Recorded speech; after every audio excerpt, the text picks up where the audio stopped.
The 7 pillars of Satan, शैतान के 7 मीनार, जिनके बारे में माना जाता है कि दुनिया की जितनी भी बुरी ताकतें हैं, बुरी चीज़ें हैं, सभी को यहीं से कंट्रोल किया जाता है। दोस्तों, यहूदियों, ईसाइयों और कुछ मुसलमानों में भी शैतान के 7 मीनारों को लेकर अलग अलग तरह के नज़रियात पाए जाते हैं।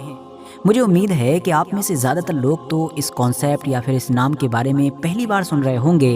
लेकिन आज की इस वीडियो में फ़िलहाल हम यही जानने वाले हैं कि आखिर ये शैतान के 7 मीनार हैं क्या, ये कैसे वजूद में आए, दुनिया में इस वक्त कहाँ पर मौजूद हैं, और आखिर सेकेंड वर्ल्ड वॉर के वक्त हिटलर की जो नाजी फौज थी वो इन 7 मीनारों को बड़ी शिद्दत के साथ क्यों ढूंढ रही थी, और साथ ही आज के दौर में भी ये दावा क्यों किया जाता है कि दुनिया की जो बहुत सारी खुफिया ऑर्गेनाइजेशंस हैं या बड़ी बड़ी ताकतें हैं वो इन मीनारों के बारे में रिसर्च करती रहती हैं या फिर इनको ढूंढने की कोशिश करती रहती हैं। अब मुद्दे पर आएँ तो आप में से शायद बहुत सारे लोगों को याद भी होगा कि हम अपनी एक पिछली वीडियो में ये जान चुके हैं कि अहले किताब मतलब कि बहुत सारे यहूदियों और ईसाइयों में द फॉलन एंजल्स के जिनको द वॉचर्स भी कहा जाता है उनका कॉन्सेप्ट पाया जाता है। मतलब उन लोगों के मुताबिक पैगंबर हज़रत इदरीस अलैहिस्सलाम के ऊपर नाजिल होने वाला जो सहीफ़ा था कि जिसको बुक ऑफ इनोक के नाम से जाना जाता है, उसके अंदर चंद ऐसे फरिश्तों का जिक्र है कि जो आसमान से ज़मीन पर उतरे थे और फिर यहाँ आकर वो न सिर्फ खुद गुनाहों में मुब्तला हुए बल्कि दुनिया के जो इंसान थे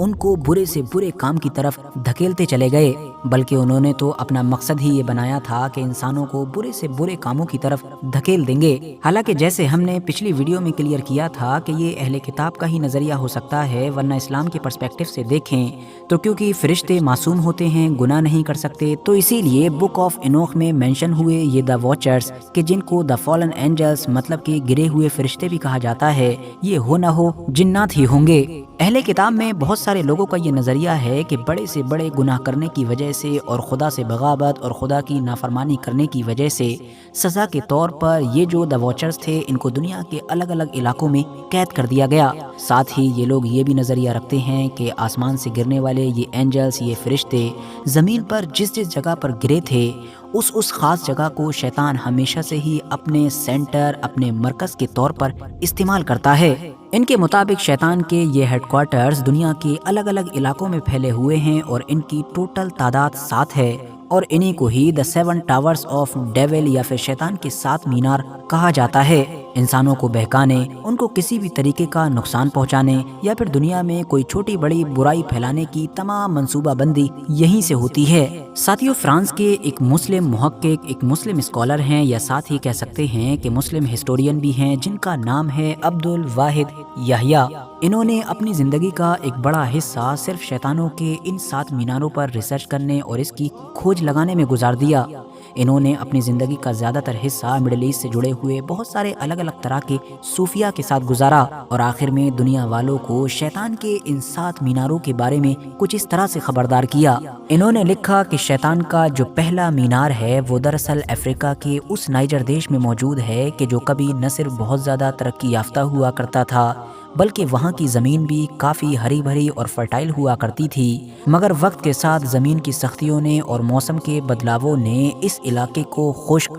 और वीरान बना दिया। जबकि शैतान का जो दूसरा पिलर है, जो दूसरा मीनार है, वो भी अफ्रीका के ही एक और देश सूडान के अंदर मौजूद है, जो इलाका किसी दौर में दुनिया के ताकतवर जादूगरों का अड्डा कहलाता था। अब्दुल वाहिद याहिया ने तीसरे मीनार की लोकेशन के तौर पर सीरिया यानी कि मुल्क शाम को बताया है कि जो कभी देव कामत यानी कि लंबे चौड़े लोगों का मरकज हुआ करता था, जबकि चौथे मीनार की लोकेशन तुर्कमानिस्तान बताई है। 5वें और 6ठे मीनार की लोकेशन के तौर पर रशिया के उस पहाड़ी, खतरनाक और मिस्टीरियस इलाके को बताया है कि जिसको हम लोग साइबेरिया के नाम से जानते हैं। आगे बढ़ें तो 7वें और आखिरी मीनार के बारे में अब्दुल वाहिद याहिया ने बताया है कि ये बाकी तमाम मीनारों में सबसे ज़्यादा ताकतवर है, बल्कि ये इन तमाम का भी सेंटर है, इन तमाम का भी हेडक्वार्टर कहलाता है, और इसकी जो लोकेशन है वो पुरानी तहजीबों की सरजमीन यानी कि इराक देश है। अब यहाँ पर नोट करने वाली चीज़ ये भी है कि इतिहासकारों के मुताबिक अब्दुल वाहिद याहिया वो पहले इंसान नहीं थे कि जिन्होंने इन तमाम चीज़ों में दिलचस्पी ली या फिर इन मीनारों वगैरह की लोकेशन को ढूंढने में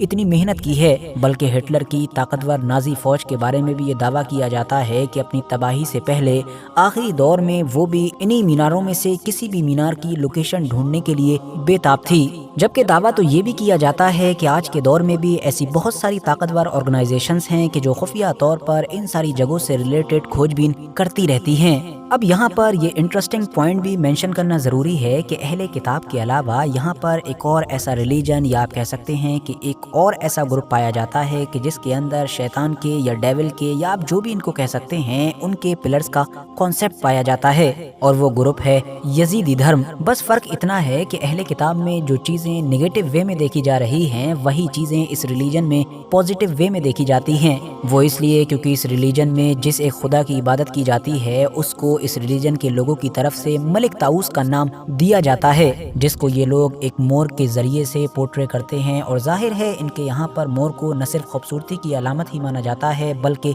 मुकद्दस भी माना जाता है। अब यहाँ पर मामला ये है कि यजीदी रिलीजन में ये जो मलिक ताऊस है इसी के बारे में अहले किताब यानी कि यहूदियों, ईसाइयों और मुसलमानों में बेशुमार स्कॉलर्स की तरफ से ये दावा किया जाता है कि मलिक ताऊस और इब्लीस मतलब कि जो शैतानों का सरदार हुआ करता था वो सेम हैं। और वैसे यहाँ पर आप लोगों के लिए ये चीज़ जान लेना भी ज़रूरी है कि जो यजीदी लोग होते हैं या इनका ये जो रिलीजन है इसको दुनिया के सबसे खुफिया रिलीजन के तौर पर जाना जाता है, क्योंकि यजीदी लोग खुद ही नहीं चाहते हैं कि बाकी बाहर के लोग उनके रिलीजन के बारे में ज़्यादा कुछ जान सकें। ये लोग ना तो अपने से बाहर शादियाँ करते हैं, ना बाहर के लोगों को अपने इतने करीब आने देते हैं कि उनको इनके रिलीजन के बारे में ज़्यादा कुछ पता चल सके। मिडिल ईस्ट के जिस खास इलाके में ये लोग रहते हैं यहाँ पर ये पिछले हज़ारों साल से आबाद हैं। वक्त वक्त पर ऐसे बहुत सारे हुक्मरान और लोग आए कि जिन्होंने इन लोगों के ऊपर जुल्म सितम किया या किसी न किसी वजह से इनको यहाँ से हटाने, यहाँ से भगाने की कोशिश भी की, लेकिन इन लोगों का ये मानना है कि यहाँ से दूसरी जगह पर जाना तो दूर बल्कि हम लोग जाने के बारे में सोच भी नहीं सकते हैं, क्योंकि उनके मुताबिक दुनिया की ये खास जगह उनके लिए मुकद्दस है। वो इसलिए क्योंकि उनके गॉड मलिक ताऊस के ये सबसे करीब है और मलिक ताऊस की ये सबसे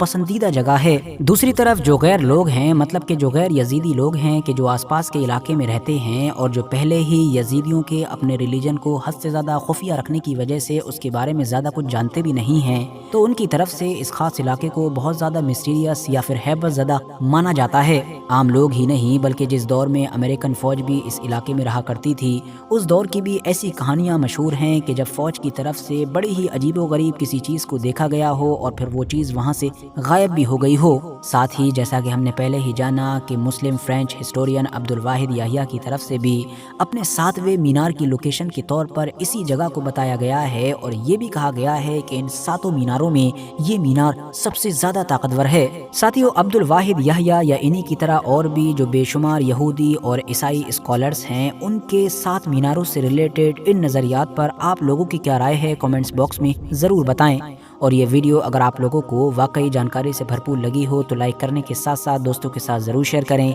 और ऐसे ही नॉलेजेबल और हिस्टोरिकल वीडियोस हमेशा देखने के लिए हमारे इस चैनल को सब्सक्राइब करने के साथ साथ बेल आइकन को ज़रूर प्रेस करें।